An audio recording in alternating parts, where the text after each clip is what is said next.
Good evening, good afternoon, and good morning, everyone. Welcome to Connect Africa. So here we are we are back to our daily live streaming with Kwame Gonza. He has not been for a while here. I have told you he has had an exam. Welcome back, Kwame. Thank you very much, and greetings to everyone who is watching us, and greetings to our new viewers, of course, our new subscribers to the channel. We are really glad to have you, and of course, we are here to serve you. Thank you. Yeah, the sound has a bit of a problem again. It was good. You Yeah. can't hear me well? No, not good. Okay. Wow. It looks like it's okay here. Wow. Are you using microphone? Yes. Can you hear me? I hear you, but with that, there's a disturbing noise with it. Okay. What could it be? Then let me check. If you have it live, maybe you can check it to hear it from the YouTube live, then you know Okay. exactly how it sounds. Okay. Let me go off, and then I'll come back. Please. All right.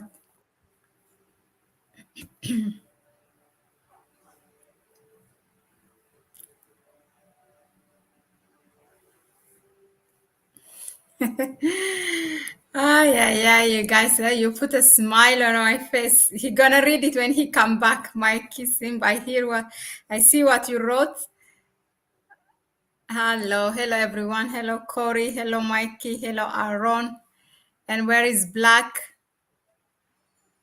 He's my assistant here. He tells people every now and then to subscribe, like, and share.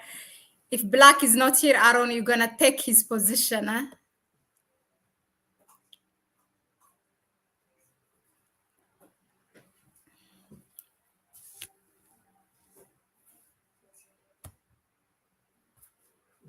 Yeah, but it's not.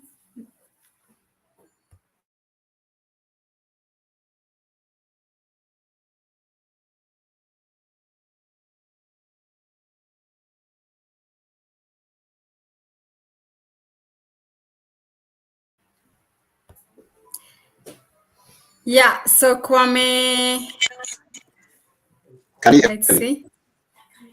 Oh, yeah. Not today. Is that not good? Not good. Wow. I think there's an issue with my microphone today. There's an issue, I think, with my microphone today. I may have to remove it. And I did not come with an option.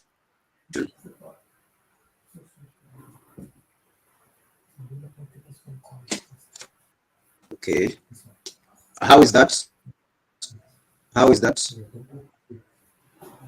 Is that lower? Is this the same, you know? What could it be? I don't know. Okay, let me just restart my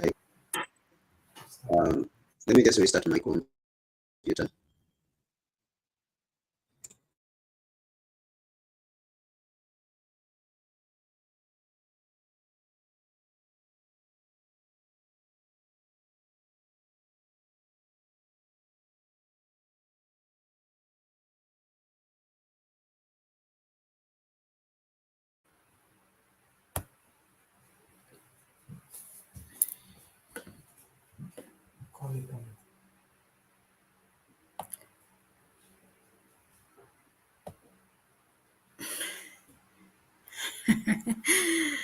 Yeah, I'm laughing. Hi, Sendes.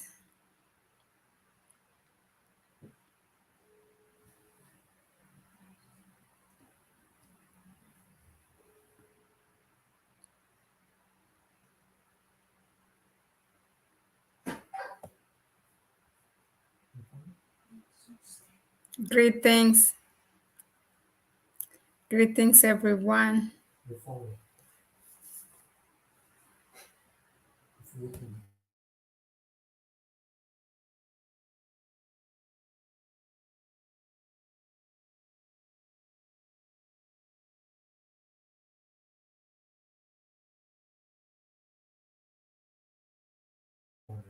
So tonight our topic is, as you can see, it's Hi Sandes. Yeah, good to see you here. Our topic is on the G20. Interesting how India is portrayed at this summit, and what is really, at the end of the day, the achievement of the African Union by being, being welcomed as a permanent member of G20 to make it G21. What does it mean for the African Union? How this is actually perceived by the media here in the continent, like it was not really that picked that as it is expected. But of course, a lot of social media, like Pan-African media platforms like ours, have reported about it. And then, yeah, India has a big role. It has really built its profile on this one. But for what reason? It's something that we're going to look at in this discussion with Kwame. Hopefully he will be able to fix his restarting his computer. Aside from that, let me hear from you. Maybe you have tuned in our previous streaming where we did a couple of breaking news of President Macron's speech on Niger, where he reiterated France will not, in general, will not be out of Niger. What an arrogance! What do you think? What do you how this is going to be? What is the end of it? Yeah. So let me know in the chat section. Hello, hi, get black with me. Oh, okay, good to know. I think I might have assumed you are the man and a couple of times. Yeah, so good to know. Thank you for telling us. Camille, hello, welcome. It's a bit of a technical problem from Kwame's side, but he'll join us. So, but let me know in the comment section, what do you think? How this going to likely going to end up, the tension between Niger and France? France is saying it looks like there's something is cooking.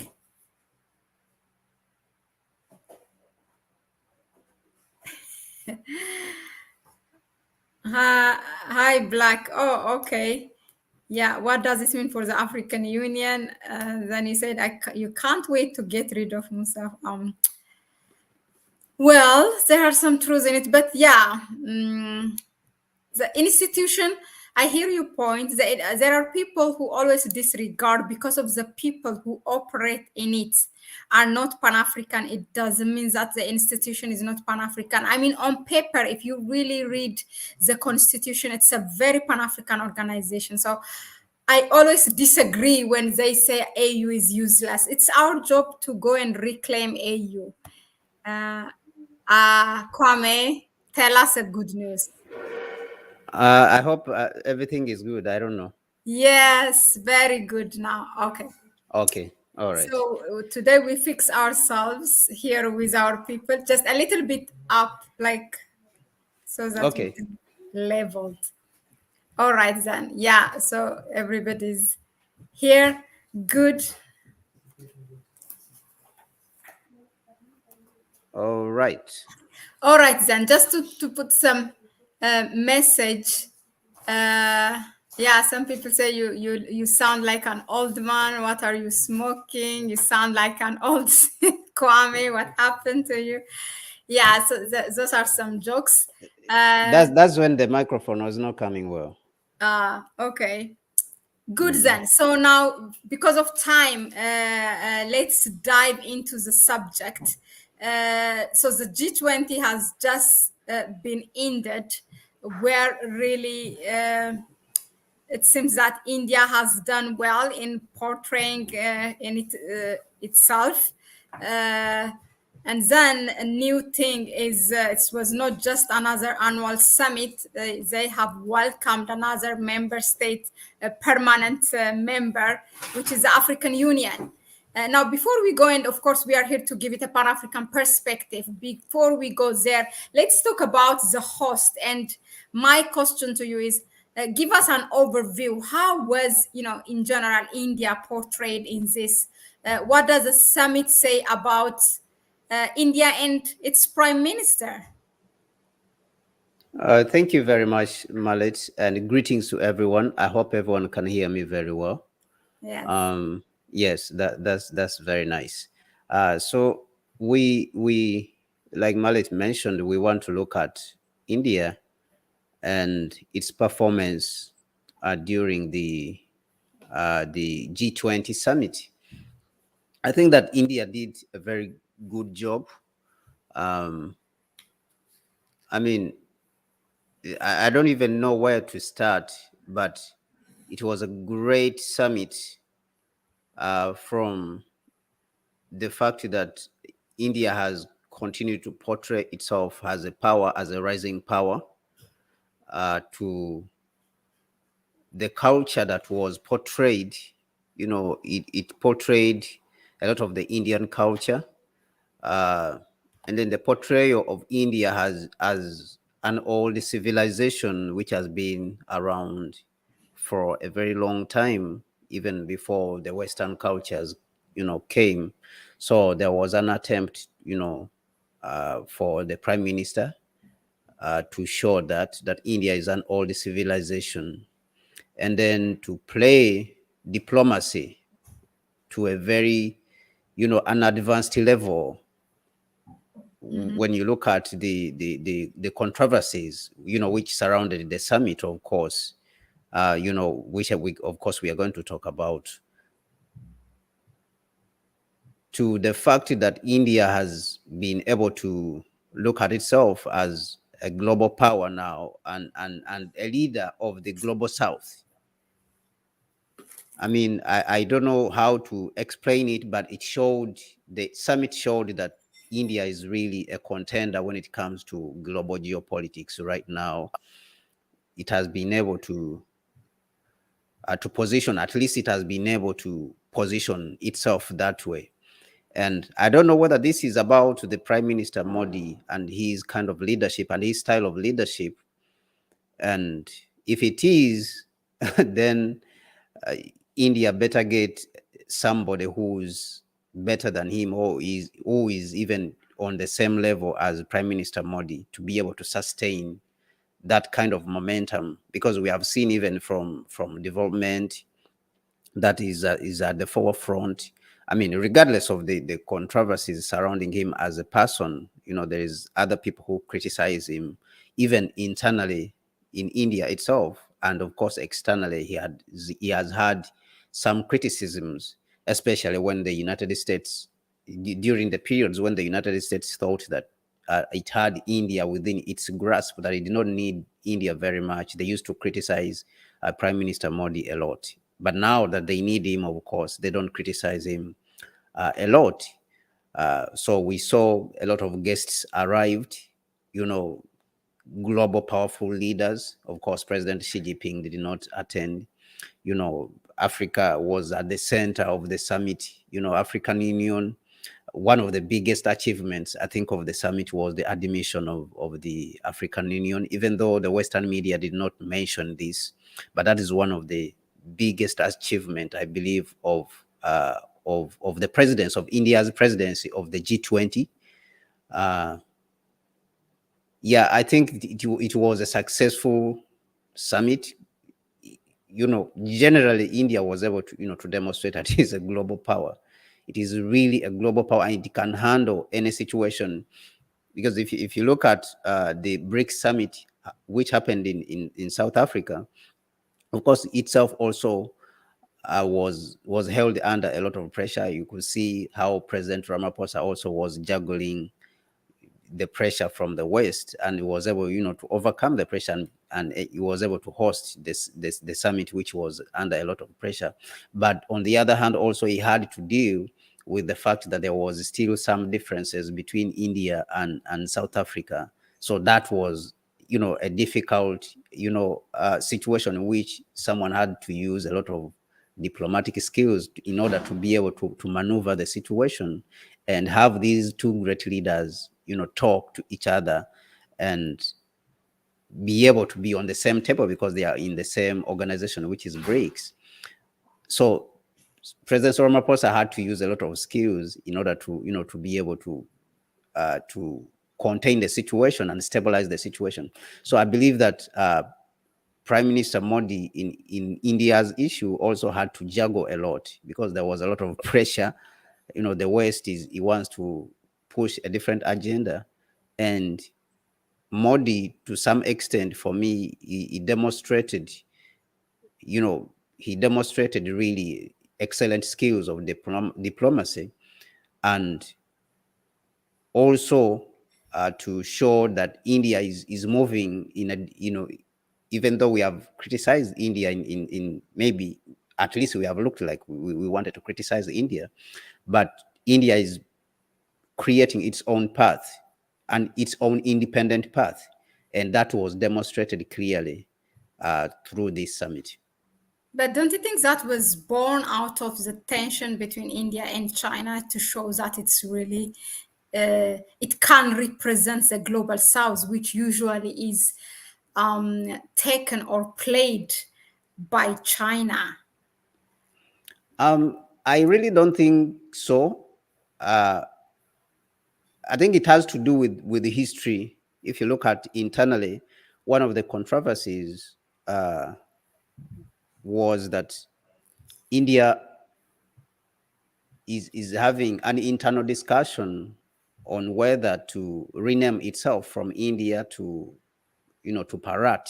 There's a name which is going around, which, India is trying to rename itself. India is being looked at as Modi is trying to rename it, is trying to reshape it. So he's operating from an historical point of view of looking at India as an historical power. Like, for example, before the British went there to colonize India, China and India were the two biggest economies in the world, before the British went in to colonize India. And it is said that aside from the extraction of resources from Africa and Latin America, the British extracted, around the $41 trillion from India.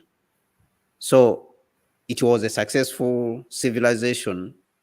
So I believe that this is what is driving him more to remake India into some sort of civilizational state. Of course, you can talk of the Chinese issue also, but the summit was at this particular summit, he wanted to demonstrate that India has a very huge history, has a strong history. And so you can see the setting, the culture that was demonstrated.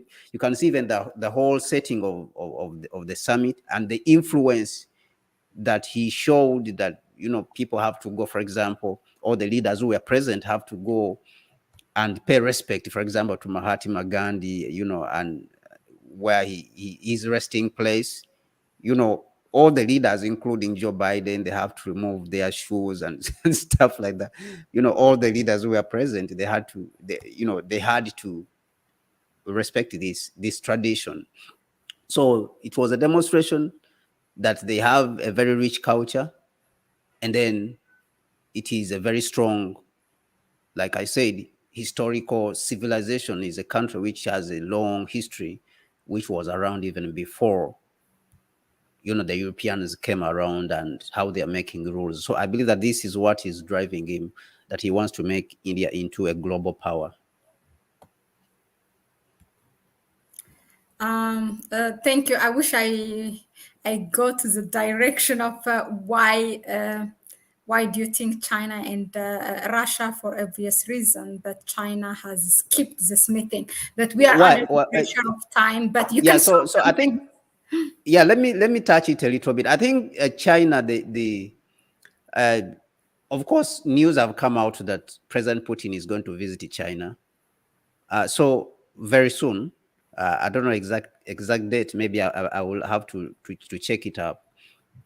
But I think China is right now has embraced the fact that it is under tension with the United States, is under a Cold War with the United States. It has embraced that fact, and so it has realized or noticed that it has to fight back. Okay, so I believe that could have been one of the driving forces for for China not to come, and it has to do with Chinese and Indian relations. That has to, I think that has nothing to do with it. And both of them with the President Putin, I think it is just that they didn't want to maybe have a situation whereby they will give the Western press, something to celebrate about or create some sort of controversy around this situation, because China of course is behind Russia, supporting Russia, and is being able to help it to sustain itself, especially economically, because it's buying. Of course, India too is buying the oil, but China is also buying the oil from Russia, and of course we know that China is behind supporting Russia. So I believe that they didn't want to create controversy, some sort of drama during this particular summit. And I think that was good for India as an organizer, because you don't want such situations to, to flare up when these leaders are around. But I think that China has embraced the fact that it is under, a Cold War. It is under war with the United States, and we see that that it has started, touching the Western companies. A few days ago, Apple's products, the iPhones, have been limited. The users, any person who's using iPhones has been prohibited from going to government institutions with it. So they said, if you are a worker, you are an employee of the state or any Wow. state institution, you should not come with your iPhone. Come with a different phone, but don't come with your iPhones. You leave Wow. it at home. Yeah, so this led to the depreciation in the stock Mm. value of Apple by $200 billion when this was announced. But And of course, they have made, it's the reaction of America's action trying to relocate also companies to yes, India. yes, They yes, think yes. that their That is, action will end up the other side not doing anything. It's just yeah. So that is also another issue which you could look at. And of course, Huawei, their mobile company, which was sanctioned and blacklisted by the United States, also made breakthrough in chips and all this. So I think that to some extent, China has embraced the fact that it is at war with the United States, at a soft war. You can call it soft war. You can call it a cold war. So I believe that it has embraced that fact, and it has nothing to do with India and the G20 summit and how it happened. an interesting perspective. Thank you, Kwame, for that. Now, before we touch the middle, which is the important part for us, the welcoming of the AU and what does this mean for AU, let's go now to the end of it. Fast forward, and let's talk about the declaration at the end, which the Indians seem very happy about it, but what is there to be happy? I'm going to ask you for that. I'm going to ask you to answer that. So, what were the contents of the new Delhi declaration or resolution of the summit? What are the important parts of it? I understand it's a many page, 70 something page, or was it a 200 page? Something like that. Okay. Yeah. So, Yeah. So that document actually, the document in itself favored a lot the global South. In the making of the document, there was some sort of friction on the agreement of what should be the contents of the declaration.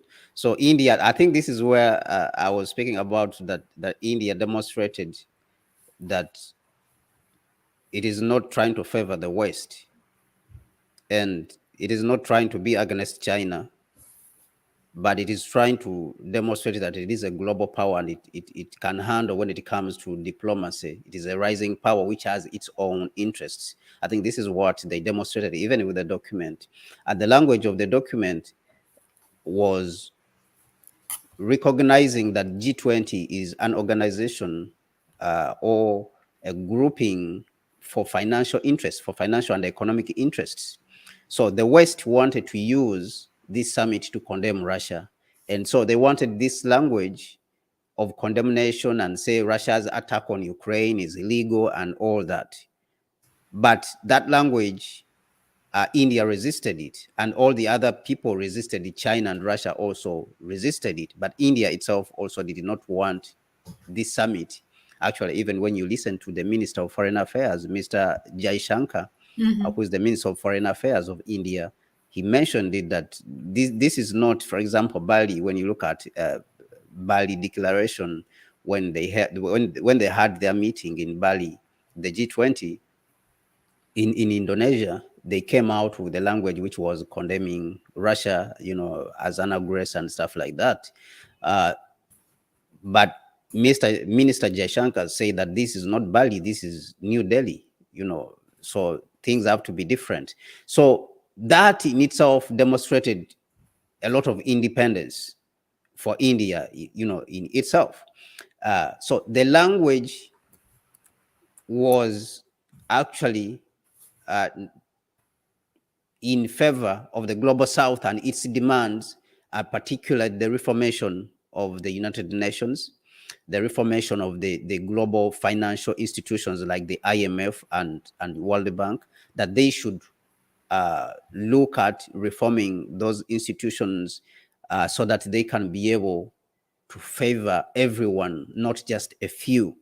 The institutions should be just, so that why should the West, who already have money, take money at lower interest rates from these institutions, and then the poor countries, pay higher interest rates? This is unjust. This This is this reminds me, exploitative. Dr. Arikana. She's Yes, yes, the yeah. So fight. this is what they are talking about. And then of course the West, you can talk of the West also. They spoke about the West should, to honor its pledges. Actually, the document is almost like a continuation of what happened at the Africa Climate Summit. The highlights of it was the global South. So to a certain extent, the West saw the document as if, almost as if it was an attack on it. And even when you look at their media houses, BBC, whatever, all these, you can see that the language in there was not, favorable. They didn't speak very good about the document, because they looked at this as the South, the global South, is trying to demand for more power, more say in the global affairs. Whether it is the UN and the financial institutions like the IMF, or the global South is trying to demand for more power in the Bretton Woods institutions. And I think the Prime Minister Modi was really very firm on this, and his team, India generally was very firm, in standing up to this. So there was that friction between the interests of the global South and the fact that the West wanted to turn this summit into a space for the condemnation of Russia, which it was not supposed to be. And then, the fact that this was a place where the global South was supposed to make more progress. The global South was supposed to make progress on the fact that it should have more power in global affairs. So this was space for the global South, for the West, which is specifically dominating these institutions, was a space for us to have that conversation. You see, like, for example, the achievement of the admission of the African Union. I mean, this was a great triumph for the global South, because the African Union itself has been, marginalized for a very long time. And so the Prime Minister Modi has been pushing this issue of including the African Union for a very long time, ever since India took over the presidency of the G20.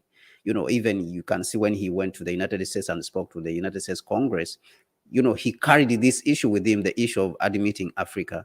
Everywhere he has been speaking, he has been, candid and firm on the idea that the African Union has to be admitted, into the G20, so that the global South, the voice of the global South, can be complete when it comes to these issues. So in that case, I think that India really has done very, very well. So the highlight of the whole summit was that the global south used this to make more progress when it comes to demanding for more say and gaining more say, with the fact that the African Union was admitted, and whether the African Union will use that power, the newfound power, well, so that we don't slide into, weakness and manipulation, and of course internal weaknesses on the African continent itself. So that is another issue which we need to watch, and that is up to us now. But if it is help, I think that help we have got it, that India has played its role, and whether it is China also, China also has been very vocal when it comes to supporting Africa's place in these institutions. China has also been instrumental. But the fact that it has been accomplished during India's, presidency, I think that is worth, commendation and celebration and appreciation.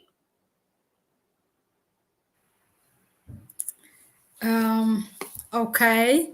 Now, what does this mean for Africa? Why we should be excited about AU being a permanent member of the G20? For Africa, I think it means that we should use it to advance our interests, and it means we have to work together as Africans, and we have to be strategic. So the world, the fact that we've been inducted into this institution or this grouping as the African Union, it shows you that the world sees us not as Ethiopians, and this speaks to us, the Africans. It doesn't see us as Kenyans, as Ethiopians, and whatever, but it sees as Africans. Actually, the Africans, if we, especially the Pan-Africanists, if we took advantage of this is a very good start when it comes to the process of unifying Africa, because this is a very good step for Africa to speak with one voice, is a very good place for Africa to speak with one voice. You see, we have not seen any institution across the world, any international institution, where we have been admitted as the African Union. Not the UN, not the World Bank, not the IMF, not any other institution. Actually, this is the first international grouping or sort of institutions. Of course, G20 doesn't have, is not an institution like IMF or something, but at least this is still a step. This is a step for, this is an important step for the process of the unification of Africa. For those of us who have been talking about the unity of Africa, this is a very important step, and many people may not see it, but this is a very important step. This is the first of this kind.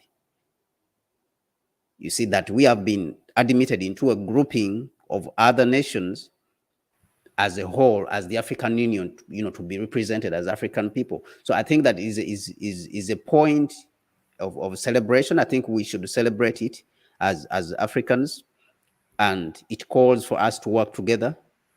And of course, it calls for us to change our mindset also, to start behaving not as people who are coming to beg, people who are always vulnerable.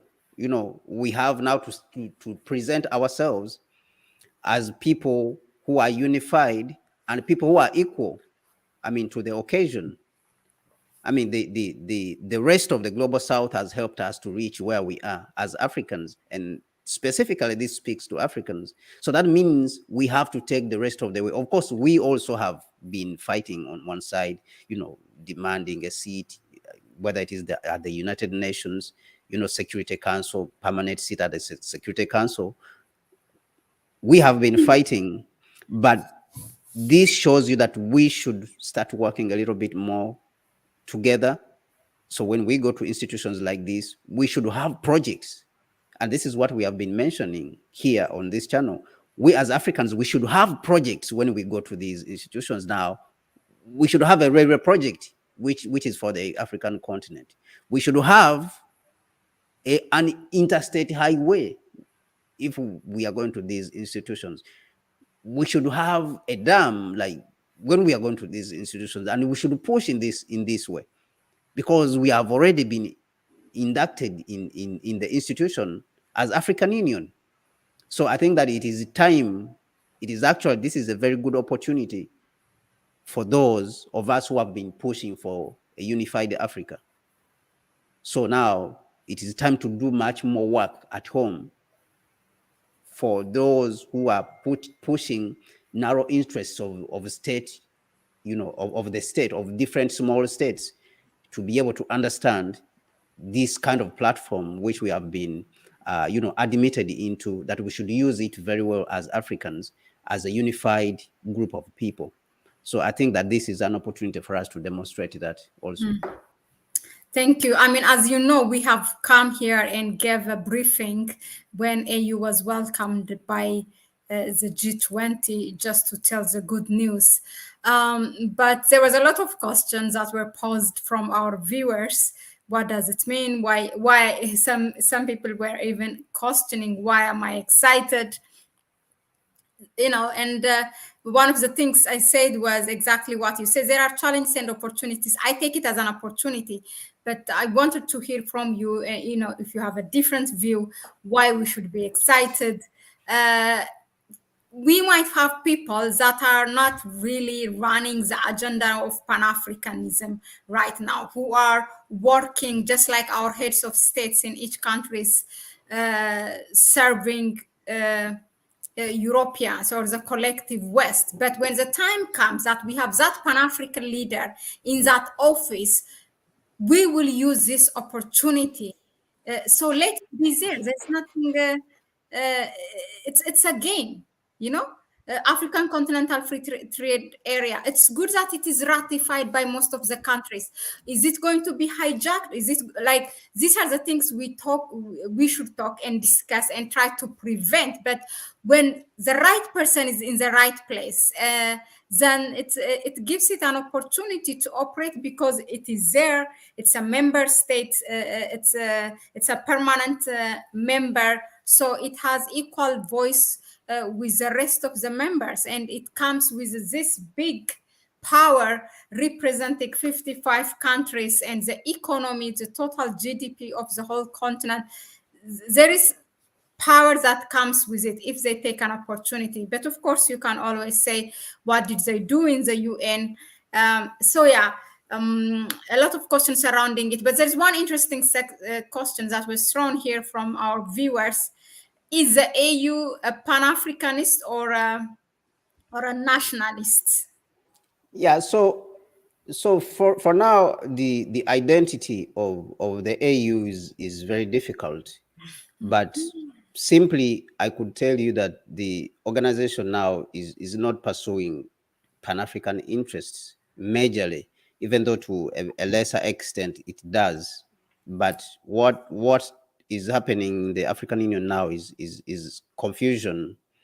But of course, this should not discourage you from asking questions or from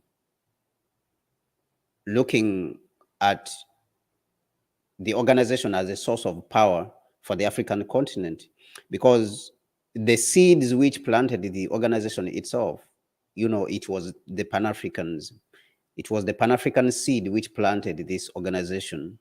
So the fact that it has been corrupted, it doesn't mean that it is beyond redemption.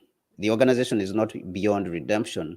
And that is why people have been saying, oh, we need, in the organization, we need people like maybe Dr. Arikana Chiombori to take over as the chairperson of the African Union Commission, or we need Pierre Lumumba to take over as the chairperson of the African Union Commission.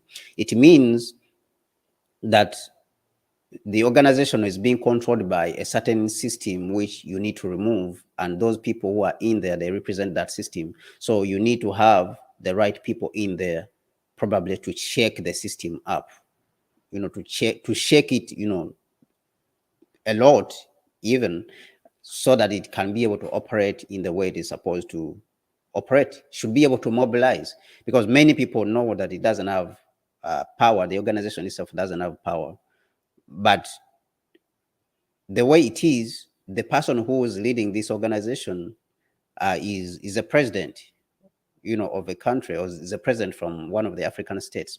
And then the chairperson of the African Union Commission also has access to these presidents. So if these people are serious, they should be able to mobilize the heads of state, even though the heads of state, the power is in the heads of state.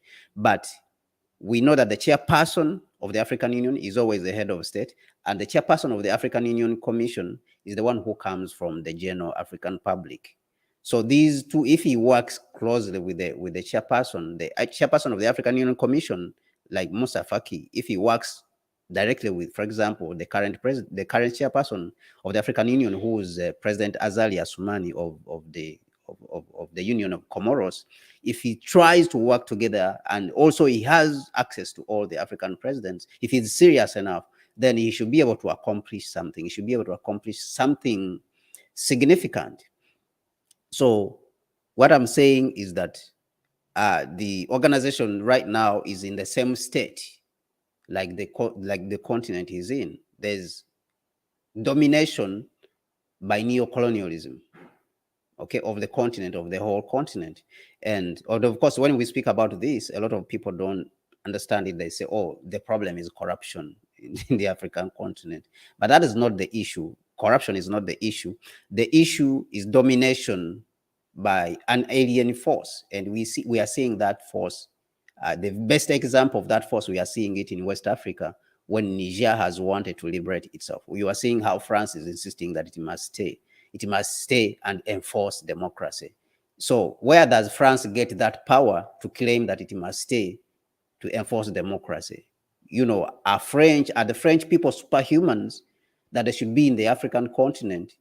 Who gave them that power to come to Africa to enforce this kind of thinking, which they are trying? So this is the domination that we are talking about. Now you have a situation that people like Bazoum, of course, he may be in power, and he himself is corrupt, but he is being empowered by a foreign force. And that is what we are talking about, domination. So you will have the corrupt on the continent, and those corrupt are empowered or are controlled from outside for them to continue that corruption. So you may be concentrating on corruption, but you don't know there is a much bigger force behind, to the point that even if you want to solve the corruption problem, you cannot solve it. Another force will crop up and it will show itself. That's when you will know that you are really you don't have any power to fight corruption. Because I will give you a scenario. Majority of the African governments misused the COVID money. They were given COVID money by the IMF, but a lot of them did not even give accountability of that money. But right now they are being given more money by the same banks, yet the first money was not accounted for, and the African people on the continent themselves are asking for accountability. So who is pushing corruption? Who is cropping, who is supporting corruption? So you can see that it is these neo-colonial institutions who are working, to push this corruption so that they can continue to exist on the continent, because they benefit from it.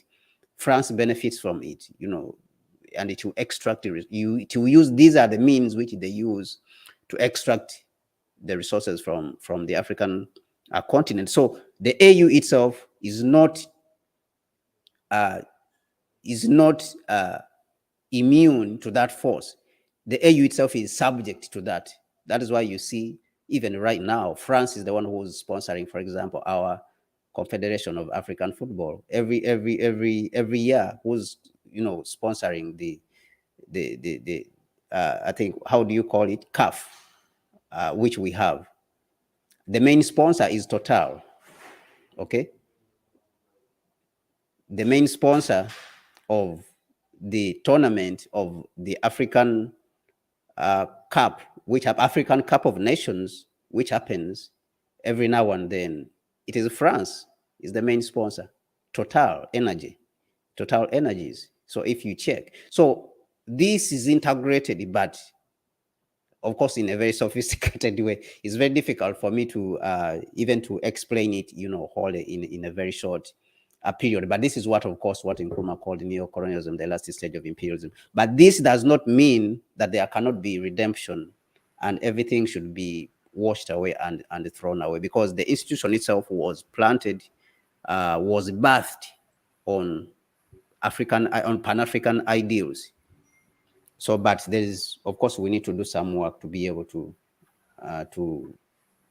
rescue the institution so that it can work for the African people. Good. Now, let's go to our final question. There are controversies in the summit, and how Africa in general covered this news? Is the African media stepping up? It's getting worse with tribalistic, narrow approach. Yeah, so I think the controversies around the summit, we've already spoken about them. We spoke about the fact that internally Prime Minister Modi was facing some challenges. Of some people were saying that he's trying to rename the country, he's trying to reshape the country in a certain way. Even the opposition, actually, the major opposition in India is against the fact that the people are talking about renaming India from India to Bharat. Of course, that was a controversy, but that was not a major issue which overshadowed the summit. And the other controversy was the presence of President Xi Jinping of China. Even on the onset, when President Biden was leaving the United States to come and attend, he said that he was disappointed that President Xi Jinping was not going to attend the summit. That is what he said. That is what I read in the Western media, that he is disappointed that President Xi Jinping was not going to attend. And the fact, of course, that the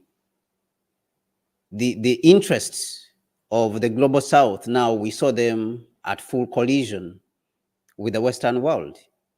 I mean, we mentioned that this was a victory for the global South, but we saw it that the interests of the global South now were at full collision, and of course, India was able to represent the global South extremely well.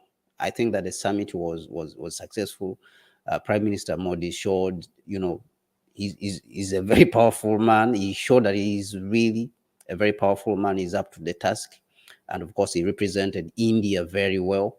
And he navigated, the situation very well. He represented the global South very well. And it also continued to show that the global South has made great strides in weakening an unjust world order that was created, of course, in the 1944, 1945, during the the creation of the Bretton Woods institutions. So the global South has made huge strides, and that is evident with the admission, of course, of the African Union itself. So it shows that a very big part of the global South now is represented, because our continent, more than 1.4 billion people, it was not fully represented at this institution.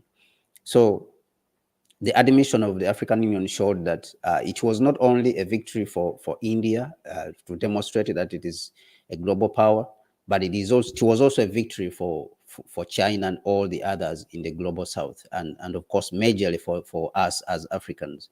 And like I said, as Africans, I think we need to start moving in a different way. We need to start behaving in a different way. We need to change our thinking and then our demands. I mean, the idea of going always with balls, begging, I think it has to stop, especially by the individual heads of state. And I think this is an opportunity when it comes to the African Union, is an opportunity to limit those heads of state who are always going out there to beg. So it will not be a platform for them to go there, to beg, but it will be a platform to present the interests of the whole continent. Now, whether we will sit down and agree as Africans, on what we want to say, and how we want to say it at this platform during this, G20. You can talk of when it is going to happen in Brazil, and then later it will happen in South Africa. So whether we'll get the right thing to say, during when it happens, when this summit happens, that is another, that is something which requires another discussion. But I think it requires us to change our thinking as Africans and change the way we operating. Yeah. So the controversies, I think, Prime Minister Modi was able to navigate them extremely very well. The idea that they wanted to bring Ukraine issues, at a summit where, Ukraine is not a member. Even the Minister of Foreign Affairs or Minister of Foreign Relations of South Africa spoke about it when he gave when she gave her interview to First Post, when she was speaking to Palki Sharma. During the interview, she mentioned that Ukraine is not a member of G20. So why would we bring Ukrainian issues on this platform? But this is what the West wanted, of course. The West wanted to, it uses these platforms. And if you listen to President Macron in his recent speech, which he gave when he was speaking to the French diplomats, he was saying that France the Europeans, actually, was saying that all the Europeans should make the Ukrainian issue an international issue. Is not only a European issue. People should stop framing it as if it's an European issue, but they should use every platform on the international stage to make it an international issue. And of course, he was saying this in broad daylight, and all the other people were listening. So I think that all these contributed to the pushback, to the fact that they stopped them, even though they tried on the sidelines when he came out of the summit. When the summit was done, and the French president had a press conference, he was saying, he started with that Russia is isolated and stuff like that. But what we see is actually the West that is isolated, from the global South. That the global South is making more progress and coming much more together, is working more together. So it showed actually that the global South is working much more together as compared to before. And this is where we need actually China and India to find how to work together. They have to find a way of how to work together, for the interest of the global South. Thank you, Kwame. I know that you have to run to another meeting. Let me see if there's a burning question, because this is our ritual. We can't just leave it. So let me read if there is a burning question here. There's a lot of comments.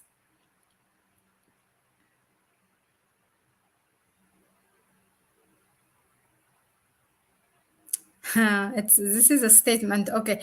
AU and most African leaders are hijacked. Most AU and African leaders do not deserve to sit on the chairs of African Union founding fathers. True. I agree. Yeah. Absolutely agree. Well, we will see. This is Osie. Osie Ekwam, I owe you. I will come back to you. Thank you for your email. Yeah, so he wrote here, we will see what the African Union will do to help Sudan and soon be attacked Niger, fighting for its freedom. Passivity in the face of such obvious need will show it to be a waste of time.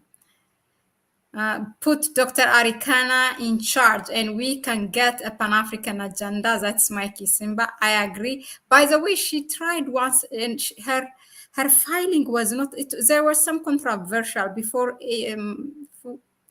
Musa Faki takes second term. She tried, but yeah, something happened there. A black, yeah, okay. The collective West wanted to discuss the issue of Ukraine at the G20. The rest of the members rejected the idea as it was meant to distract from the main agenda. True. Uh,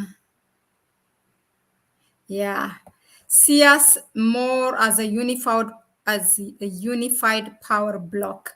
And this is why what is happening in Niger, Burkina Faso are very, very okay. I think the Jumba Boutique was responding to someone.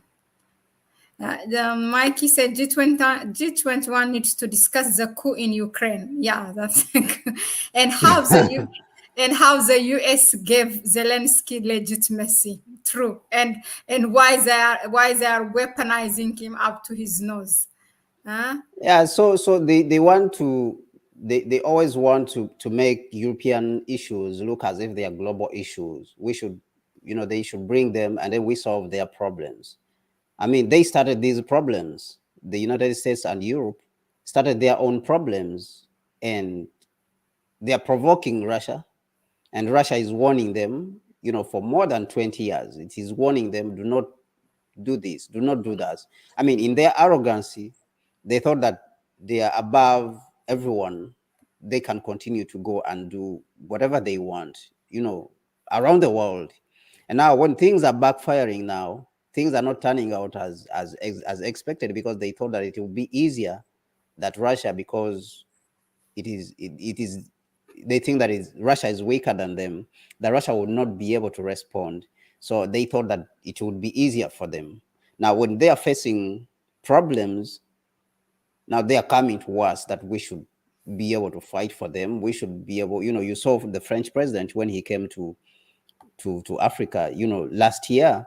I think it was in March, when Foreign Minister of Lavrov Foreign Minister of Russia, Lavrov, was in Africa. The French president flew to Africa immediately and came to Cameroon and stood there and said that Africans are hypocrites. He is hypocritical for Africans. Yes, this is what he said, that it is hypocritical for Africans not to support, Ukraine. It is hypocritical, somehow hypocritical. These are the words the president, used. So they started their own problems, and now they want to pull Africa into their own, their problems. And of course, this is a continuation of that they want to pull the global south and bring to summits which are supposed to address the interests of the global south and divert it into addressing European problems and Anglo-Saxon problems. Yet we were not there when they were starting their own problems. And they were warned, don't start these problems, and they continue to provoke and provoke and provoke. And now they have these problems, and they want to make it as if this is a world war. All of us, we should come and take up weapons and go and fight with the Ukrainians, who the US is supporting and giving weapons. So instead of condemning themselves and say, why are we pouring weapons? No one is condemning the United States for pouring in weapons. The Europeans, they are the ones who are fueling the war, and they don't want to negotiate.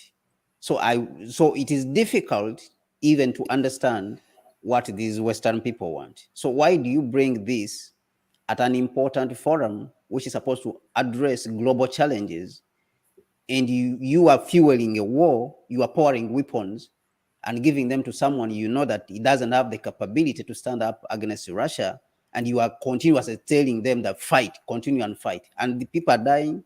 They have died. People have died. For more than 500,000 Ukrainians have died. And these guys are continuing to give them weapons. Go and fight. Go and fight. And they know they cannot fight, this war against Russia. They have been, hyping them, go and fight. They can't fight against Russia because Russia is a very strong, a very powerful, is a military power, is a very strong military power. So they can't fight it. Now, when they are failing, now they want to bring it to the global south. Actually, the global south, they are already oppressing. Now they don't want to address the issues of the global south. They are bringing more problems again to the global south, which they are already oppressing. They are already oppressing the global south, and they want to bring more problems to the global south. I mean, and this is why I think that it was rejected, because the global south didn't want to be diverted from its demands and its problems of the reformation. I mean, to divert people from the real issues. You want to divert it, to divert us from the fact that we want the institutions reformed so that they reflect the current global order. And then you don't want to address these problems. So we saw even at the summit that the Secretary General of the United Nations had his press conference before the summit, and he's talking about how the world, you know, is is breaking apart, is divided, how the world is divided, and how the institutions, have not been reformed. So the Secretary General, who's sitting in New York and has access to Biden, to come to India or to Africa, where even in Africa, when he came to Nairobi, whether he came to South Africa during the BRICS, and then even in Africa during the Africa Climate Summit, which happened in Nairobi, he was saying the same things, that the world is divided, the institutions are archaic. So who is, I mean, this is what they don't mention, apart from, I don't know who mentioned it. I think it was President Isaiah who had the courage to mention it. I think one other person I heard about. But if you say that the institutions are not being reformed, who is not reforming the institutions? If you say, they are not being reformed, when you are the Secretary General of the United Nations, really, I fail to understand what he means. You see? So why is everyone not talking about the people who are stopping the institutions from being reformed? I mean, it is simple to say the United States, France, Britain, Germany, they are the ones who are standing in the way for the reformation of the institutions of the United Nations and the World Bank. They don't want them reformed, but everyone speaks as if there is some aliens which dropped from the sky, and they came here and they blocked the reforming of the United Nations for the last 60 years. For the last 60 years, Africa has been saying we should reform the institutions. From Nkrumah. Nkrumah stood at the United Nations in 1960, and he said the United Nations has to be reformed to reflect the current realities that the African countries have gotten their independence. Africa should have a seat, a permanent seat at the United Nations Security Council. Nkrumah's days in 1960. He said this. So now the United States, France, and all these countries are the ones who are standing in the way of reforming the institutions. But no one is mentioning that France and the United States, they are standing in the way for the world to reform the United Nations and the IMF and the World Bank.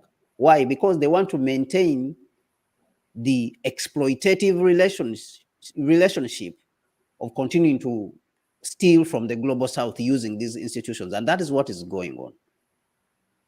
So no one is mentioning this, but you hear even Macron also saying that the institutions have to be reformed. By who? By certain aliens who are supposed to come from heaven or from the sky.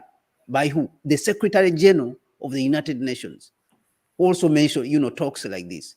I mean, it defeats even the mind for people to talk like this. And I think that they need some sort of reality check, or they need somebody to speak candidly to them and tell them, who are you talking to that should come and reform these institutions? And who is standing in the way for the reformation of the United Nations, the IMF, and the World Bank? Who is standing in the way? Can you tell us that person so that we can go and speak to them?